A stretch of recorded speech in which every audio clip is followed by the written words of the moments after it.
मुहर्रम के महीने में हर रात ये छोटा सा अमल करके सो जाया करो। आपकी हर हाजत पूरी होगी, रिज़्क की तंगी दूर हो जाएगी और आपको यकीन ही नहीं होगा कि इस छोटे से अमल में कितनी फ़जीलत है। तो वक्त को ज़ाया किए बगैर बात शुरू करते हैं, लेकिन इससे पहले आपसे गुजारिश है कि चैनल पर नए हैं तो हमारे चैनल को सब्सक्राइब लाजमी करना। तो नाजरीन, आज का वजीफ़ा असल में 3 छोटी छोटी दुआओं का है जो कि बड़ी फ़जीलत वाली हैं। बस आपने मुहर्रम के महीने में हर रात ये दुआएं पढ़ कर सो जाना है।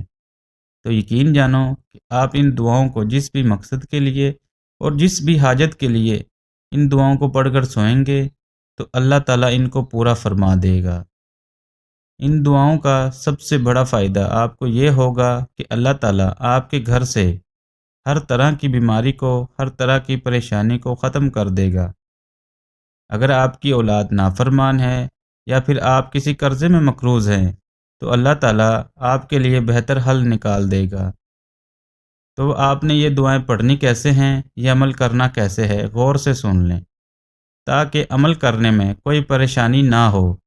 सबसे पहले आपने 3 बार दुरूद शरीफ पढ़ना है। इसके बाद आपने ये दुआ पढ़नी है।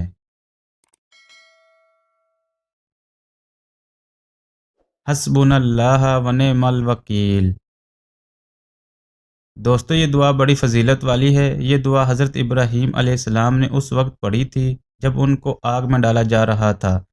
इस दुआ का मतलब है कि मेरे लिए अल्लाह ही काफ़ी है जो बेहतर कारसाज़ है। तो अल्लाह ताला के हुक्म से आग ठंडी हो गई थी। इसके बाद आपने जो दुआ पढ़नी है वो ये है, ला इलाहा इल्ला अंता सुब्हानका इन्नी कुन्तु मिनज़ ज़ालिमीन। इस दुआ का तर्जुमा है कि ए अल्लाह, तेरे सिवा कोई माबूद नहीं, बेशक तू तमाम ऐबों से पाक है। इस दुआ को दुआए यूनुस भी कहा जाता है। हज़रत यूनुस अलैहिस्सलाम ने इस दुआ को मछली के पेट में पढ़ा था तो अल्लाह ताला ने आपको मछली के पेट से आज़ादी फरमा दी थी। और जो तीसरी दुआ है ये बहुत ही मुबारक कलमात हैं, ला हौला वला कुव्वता इल्ला बिल्लाह। इसका तर्जुमा है कि अल्लाह ताला की मदद के बग़ैर मैं कोई काम करने की ताकत नहीं रखता। इन कलमात के बारे में नबी करीम सल्लल्लाहु अलैहि वसल्लम ने इरशाद फरमाया कि ये कलमात जन्नत के ख़जानों में से एक ख़जाना है। तो नाजरीन, आपने इन दुआओं को रोज़ाना रात सोने से पहले 21 बार पढ़ना है। इन तीनों दुआओं को आपने अलहदा-अलहदा 21 बार पढ़ना है।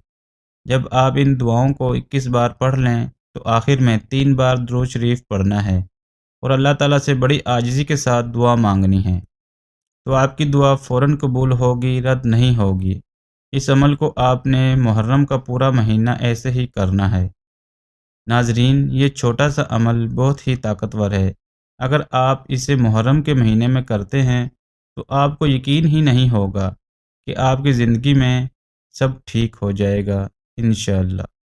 उम्मीद है आपको आज का वजीफ़ा अच्छी तरह समझ आ गया होगा और वीडियो अच्छी लगी हो तो एक लाइक ज़रूर करते जाना। शुक्रिया।